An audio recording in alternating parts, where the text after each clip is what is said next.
Neemias 1, do 1 ao 4, diz algumas coisas muito importantes para meditarmos.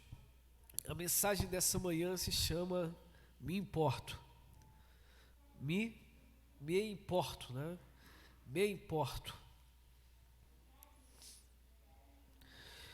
Diz assim, você pode acompanhar na sua Bíblia, na tela, eu vou ler na minha versão NVI. História de Neemias. Palavras de Neemias, filho de Acalias, no mês de Quisleu, no 20º ano.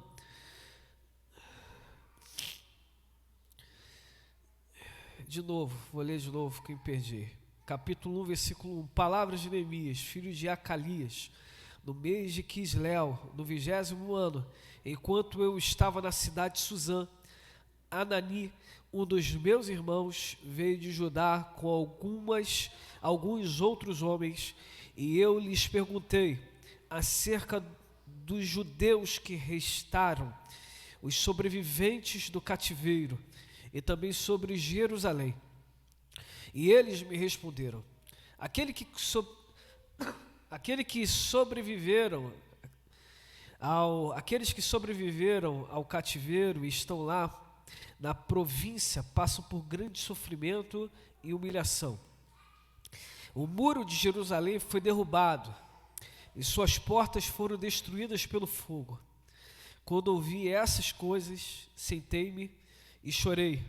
Passei dias lamentando-me, jejuando e orando ao Deus dos céus. Me importo. Nós não sabemos o que vai acontecer daqui a 1 hora em nossas vidas. Pode ser que alguma coisa aconteça de algo e que nos abençoe de uma forma sobrenatural, que nos leve a um patamar de vida inimaginável, ou pode ser que o que venha a acontecer seja algo que nos abale e que mude para sempre toda a maneira e forma de estarmos vivendo. Em determinado momento, Israel, que estava vivendo determinadas situações em seu entorno, crescendo, se desenvolvendo em espiritualidade, deixou em algum momento o seu coração como nação se corromper. E lamentavelmente se sentiram tão senhores de si mesmos que eles se voltaram para longe do Senhor, pegaram o caminho errado. Em vez do momento da abundância, de se aproximarem ainda mais do Senhor, de realmente desejarem ser aquilo que eles precisavam ser no reino dos céus, eles decidiram fazer as coisas do jeito deles, e por isso eles se voltaram para o caminho distante de Deus. Eles não colocavam mais os olhos em Deus, eles encheram o coração em um sentimento de vaidade, de egoísmo. Em vez de cumprirem a missão que Deus estabeleceu para a vida deles, eles simplesmente cumpriram a missão egoísta, uma missão egocêntrica, de alcançar aquilo que eles querem a detrimento daquilo que Deus queria para a vida deles. E por isso se tornaram senhores de si mesmos. Já não estavam ali alinhados com os planos de Deus. Já não estavam ali em harmonia com a vontade do Senhor. Os seus passos eram passos meramente humanos, propriamente humanos, olhando simplesmente para as coisas do hoje, esquecendo das situações do amanhã. Estavam cada vez mais andando a passos largos a um divórcio espiritual de Deus. Se assim posso dizer, palavras minhas, sem querer escandalizar ninguém. Pessoas que ouviram dos milagres que Deus realizou, como Deus os constituiu como nação, como Deus os livrou, como Deus proveu alimentos, como Deus proveu escapes. E ainda assim, no momento em que estão em suas respectivas casas, em sua cidade fortificada, vivendo a glória dos homens, crescendo em poder bélico, crescendo em poder econômico, negociando com outras nações, desenvolvendo uma cultura incrível, simplesmente dizem: não precisamos mais de ti. E faziam isso não com os seus lábios, mas faziam isso com as suas ações. Não é à toa que Jeremias se tornou o profeta chorão, o profeta solitário, porque parecia que estava sozinho em uma missão de fazer com que o povo acordasse do caminho, despertasse do caminho que estava vivendo. Enquanto Jeremias ali clamando para que o povo acordasse, pudesse acordar daquele sono mortal, o povo cada vez mais mergulhava em situações tão deteriorantes. As aceitações, o importar o costume dos outros, o abraçar, o amar aquilo que desagrada a Deus. Cada vez mais vivendo em uma vida longe do Pai Celestial. Essa vida é uma vida de tantas ilusões, coisas que se apresentam a todos nós como se fossem as soluções, como pudesse nos deixar mais super-humanos. Mas na verdade estão cada vez mais longe. Na sexta-feira, enquanto preparava algumas coisas do serviço da igreja, eu deixei ali no YouTube para ficar ouvindo músicas, sendo ministrado por Deus. E aí uma das músicas muito conhecidas, um cantor aí conhecido, foi pregar. E ele pregou muitos jovens, um bocado de gente que eu teria muita dificuldade se cruzasse na rua. Eu sei que ser cristão vai além das vestes. Eu sei que ser cristão vai além dos estereotipos. Eu sei que ser cristão vai além da palavra, da forma como se fala. Eu sei disso. Eu sei que ser nova criação vai além daquilo que é como cultura do tempo. Todavia,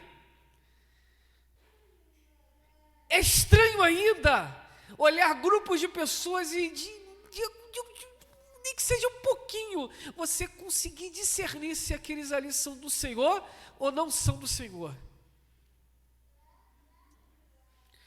E a pessoa falando, ouvindo a mensagem, eu querendo ouvir de Deus, e ela falando sobre o filho pródigo, que ele voltou e o pai o recebeu, porque quem é filho, eu já preguei isso aqui, quem é filho mesmo, e o pai recebe todavia. Um ponto foi esquecido na mensagem, que a Bíblia diz lá: e ele caindo em si. Não há restauração de relacionamento com Deus sem arrependimento. Nós não podemos achar que aquilo que nós fazemos porque somos filhos, e quando voltarmos por sermos filhos, Deus vai nos aceitar. Deus vai nos abraçar desde que nós reconheçamos que o que estamos fazendo é errado. É necessário arrependimento. Sem arrependimento não tem restauração. Sem arrependimento não tem renovação. Sem arrependimento não tem nova criação. Arrependimento é necessário. Arrepender-se é olhar que o caminho que estamos trilhando é um caminho desvirtuoso, é um caminho de oposição à santidade de Deus, é um caminho que nos deixa até bem quistos diante da sociedade, diante dos amigos, mas que não agrada a Deus. São pontos que às vezes nós precisamos parar e calma, não é assim.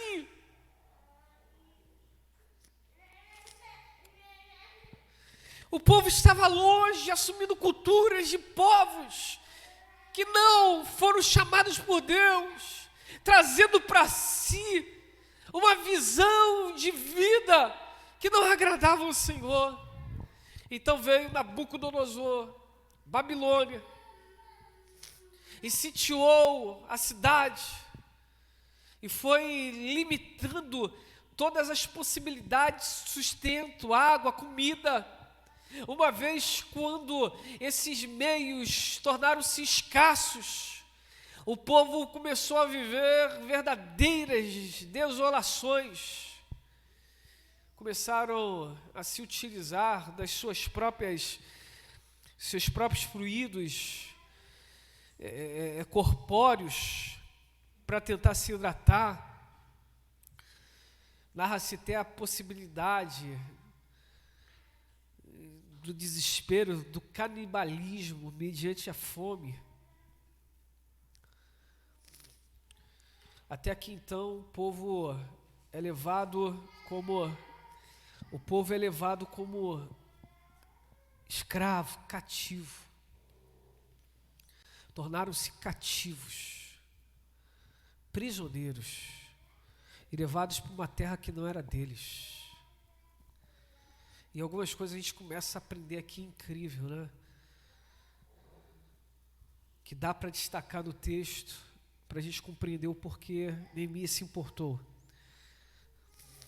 Mas é impossível nós não nos atentarmos para isso. Às vezes a gente fica tão vaidoso. Minha cidade tem muros fortificados, tem portões incríveis, tem fontes maravilhosas, tem uma agricultura fortíssima, tem um poder bélico, tem uma estrutura militar considerável, nossa economia é tão legal, mas vem alguém que é mais forte e os tira daquele lugar que eles diziam ser deles. Israel estava vaidoso, achando que tudo aquilo era deles. Israel, em algum momento, esqueceu que quem levou eles para aquela terra foi Deus. Foi Deus que deu aquela terra para eles.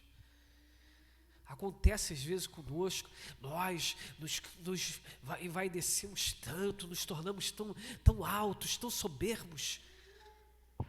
E aí vem um vento que nós não imaginamos e simplesmente nos tira de uma posição que nós em algum momento nos sentimos detentores, donos, e Deus nos mostra que na verdade nós somos apenas mordomos, e se não estamos servindo de forma correta, Ele nos tira. É como no jardim do Éden: olha, casal, não coma, comeram, Deus falou, olha, usamos demais, mas aqui no jardim vocês não podem mais ficar. Vocês estavam se utilizando desse jardim, eu construí para vocês, mas em algum momento vocês não foram dignos desse jardim, agora tem um anjo, vocês não podem mais entrar nesse jardim.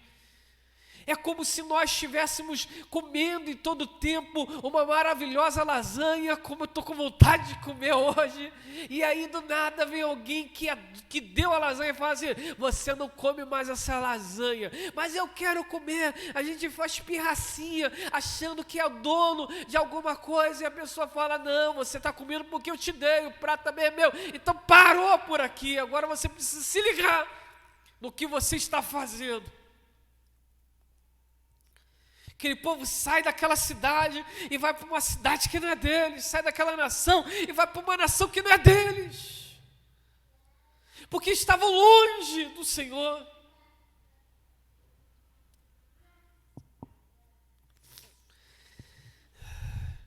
Minha filhinha perguntou esses dias: papai, por que muita gente usa argola, piercing, tatuagem?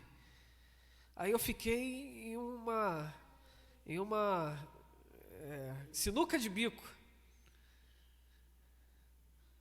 Aí eu respondi, falei: na antiguidade, filha, se colocava argola na orelha para o escravo.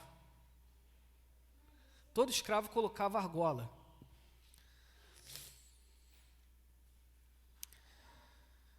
E significava dizer que ele tinha um dono. Segundo ponto, todo escravo era marcado em seu corpo. Não tem um boi, para falar que é do fulano de tal, vai lá e marca o boi. Onde ele for, ele vai ter a marca que ele é escravo. é mais ou menos Caim, foi marcado. Qual foi a marca? Não sei. Mas onde ele ia, as pessoas sabiam o que ele fez. A minha filha falou, mas o que você está dizendo com isso, papai? O que eu estou dizendo é que às vezes,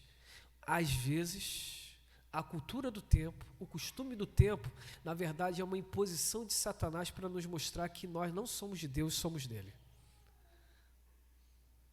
Nem tudo que é dos outros é para a gente. Pode ser bonito, pode ser formidável, todo mundo tem, olha, eu também preciso ter. É dele, não é meu. É para ele, não é para mim. Ele usa, eu não uso, ela usa, eu não uso, ponto. Nem tudo que eu quero é para eu ter.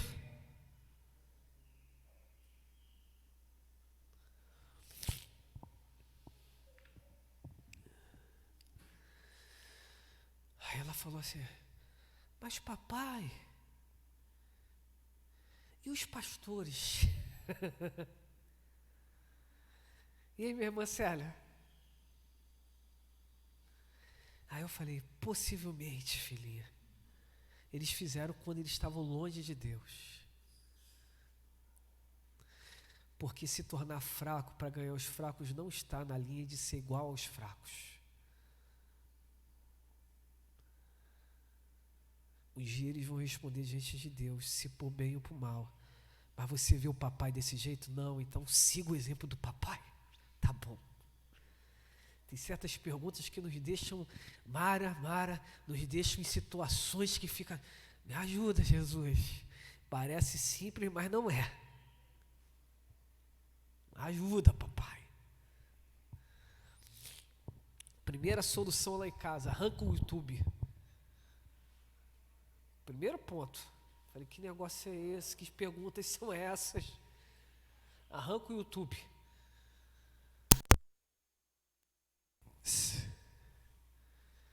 Cultura do reino, cultura dos homens. Não sei lá na frente.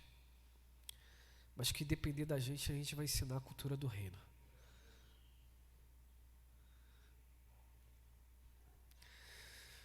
E repito, o que eu vivo na minha família não é um exemplo para vocês. Cada um vive uma realidade. Não estou dizendo que eu estou falando supra-sumo, mas é como eu entendo. Eu tenho muito receio de aceitar a cultura.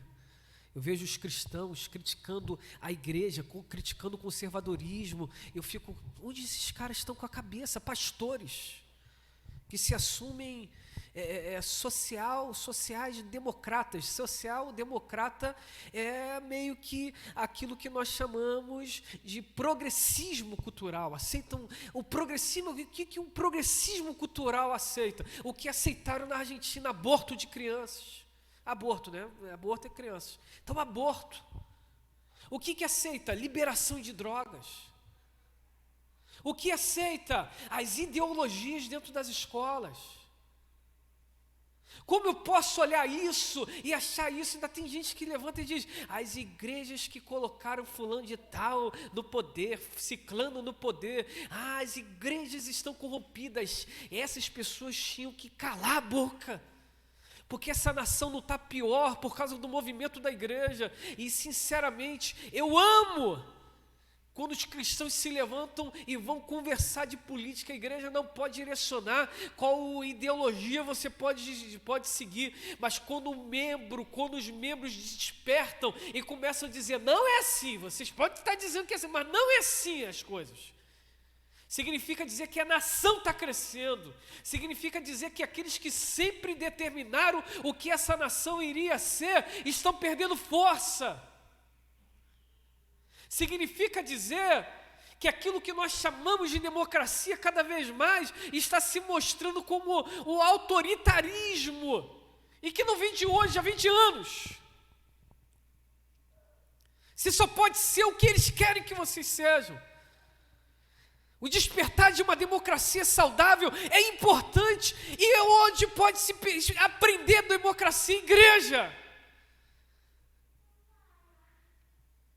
Ainda tem um bocado de gente que se levanta contra a igreja. Não, os crentes, tomara que eles acordem, pastores. Eu decidi em janeiro, 1º de janeiro, que eu estou vendo pouco sem determinadas coisas, porque quando eu vou em alguns textos de pastores me dá vergonha.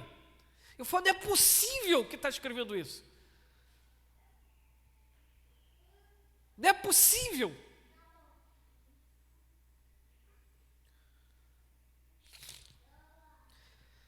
Ainda tem uns que falam assim, eu sou crítico, quem não é crítico é gado. Aí eu fico pensando, onde estavam esses críticos nos anos anteriores? É tanto crítico. Pela primeira vez na história, a gente está vendo o que está vendo. As mudanças na geopolítica. E a igreja, meus irmãos, acredite, se não se posicionar, a igreja vai ser perseguida. Eu não tenho dúvidas disso. O que nós vemos como liberdade religiosa no Brasil está muito perto de ser cerceado. As culturas. O povo sai da sua terra, Deus ensina para eles que a terra, o que vocês têm? O que vocês têm? Segundo, Deus mostra para eles que eles não devem confiar na força do braço, mas confiar em Deus. Às vezes nós nos sentimos tão senhores de nós mesmos e esquecemos que quem dá o talento é Deus, quem dá a provisão é Deus, quem dá a semente para o que semeia é Deus, quem dá a terra para nós semearmos é Deus. E nós nos sentimos tão bons em determinadas situações que simplesmente nós vamos nos afastando de Deus em nosso orgulho, e Deus nos mostra, ei, para com isso. Se voltem, acordem. Nunca foi pelo esforço de vocês, sempre foi por bondade, misericórdia. Eu coloco esse termo por graça, sempre foi graça.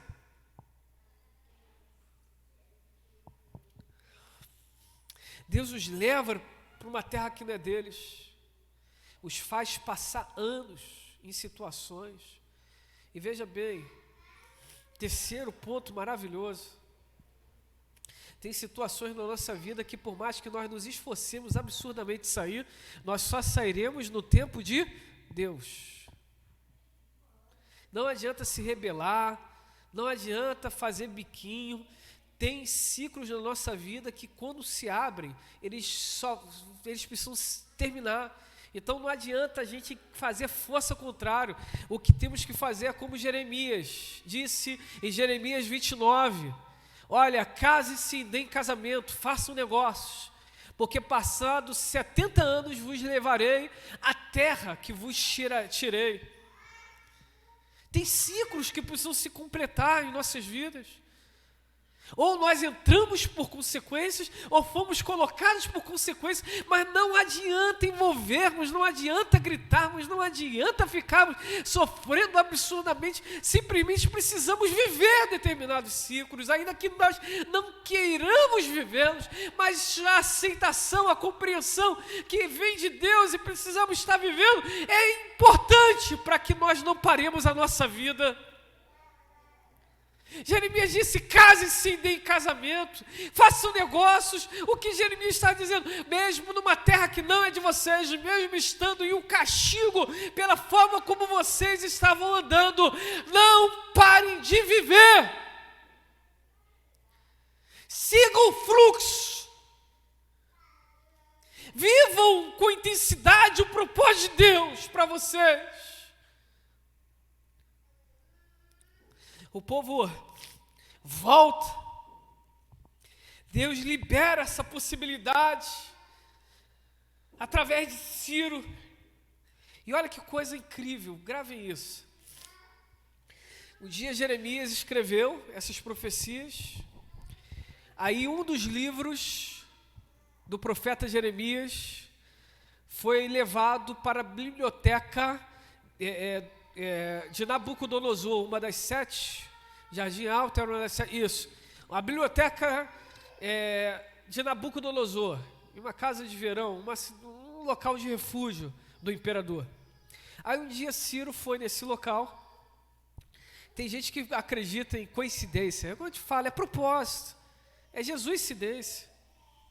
Aí ele foi pegar os escritos e justamente corrigindo, não Jeremias, mas Isaías. Aí quando ele pegou os escritos, ele pega o escrito de Isaías, o que a gente tem na nossa Bíblia como Isaías 45, ele pega essa parte e está lá o nome dele, dizendo, Ciro meu ungido. 730 anos antes. Evandro, como você reagiria saber que 730 anos antes Deus já tinha profetizado e você está nesse lugar, nesse exato dia? Na verdade, profecia é para a gente, para Deus é o tempo, a linha do tempo. Imagine aí, Igor, um livro há 730 anos, escrito lá atrás. Hoje você pega aí e você descobre que o teu nome estava escrito nesse livro dizendo, Igor ungido, que vai conseguir transmitir o culto da PIB. Marcos ungido, vai conseguir ministrar os louvores da PIB. É de ficar com todos os pelos do corpo em pé.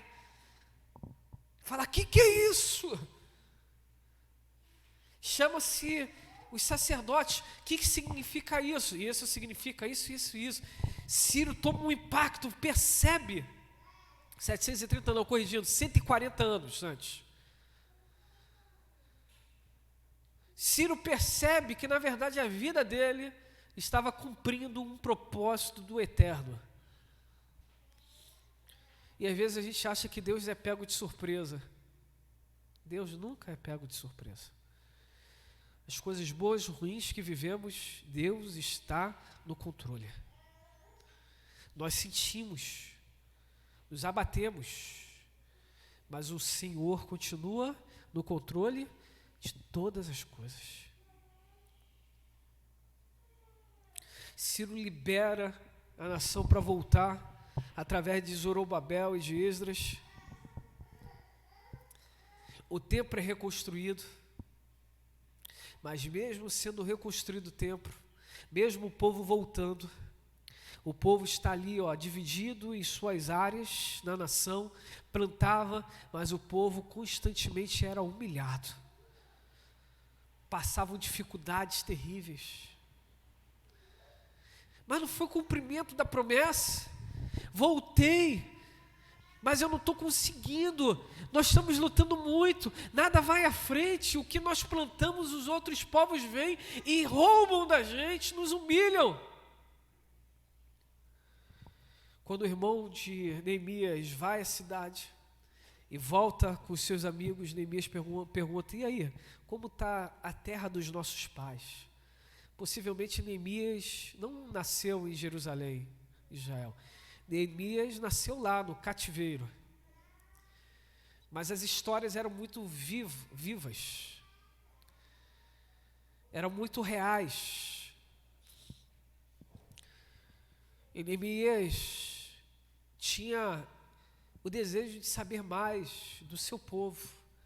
E quando ele ouve que o seu povo estava passando perrengue, sendo humilhado, com dificuldades incríveis, aí eu concluo com o tema da manhã. Como falei, vão ser manhãs falando sobre Neemias em janeiro. Neemias para e se importa. Ele se importa com a dor do seu povo. Povo esse que muitos ele nem sabia, nem conhecia. Neemias se importa. Percebe das suas possibilidades ali naquela cidade, mas não consegue ficar quieto sabendo que os seus irmãos estavam passando dificuldades na terra natal, na cidade natal. Ele está seguro ali no palácio, mas ele não consegue ficar tranquilo sabendo que o seu povo estava com os muros derrubados e todos os homens maus estavam entrando com facilidade na cidade e humilhando aquela nação. Neemias se importa, ora, jejua, chora, reconhece o erro da nação, mas pede ao Senhor direção. Capítulo 1 termina dessa forma, ele orando, pedindo ao Senhor. Mas aí eu digo, Senhor, me importo em que eu posso ser útil. Às vezes o que falta é nos importarmos. E não é nos importarmos com a igreja local, não, é nos importarmos com tudo do reino. Nos importarmos com aquilo que Deus, com o que os nossos irmãos estão vivendo. É nos importarmos.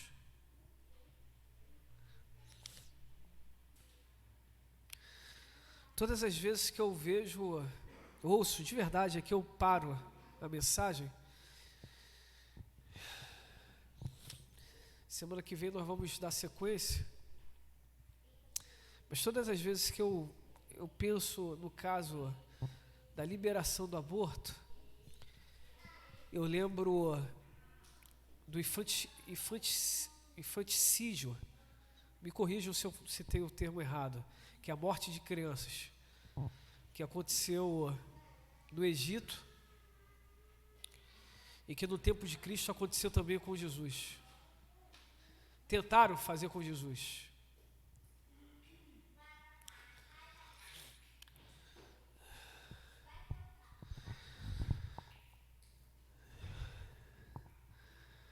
Hoje nossa nação já tentaram implantar a liberação do aborto. E eu acho de verdade que com essa liberação da Argentina, esse relógio mundial dos costumes progressistas, é uma questão de tempo também implantar aqui a nossa nação. A não ser que nos importemos e oremos ao Senhor, choremos pelo pecado. Digo eu, às vezes parece que estamos em tempo de Sodoma e Gomorra, em que a maldade vem subindo aos céus, né? Assim, como cheiro. Os homens estão cada vez mais se lançando longe do Senhor, mas há um povo que conhece seu Deus, e esse povo fará proezas. Vamos cantar um pouquinho, em seguida quero orar para terminarmos. Me importo. Você pode falar assim comigo? Me importo. Que Deus edifique a sua vida também através dessa mensagem, e que Ele acrescente aquilo que Ele tem para você especificamente. Que possamos viver uma manhã abençoada na presença deles.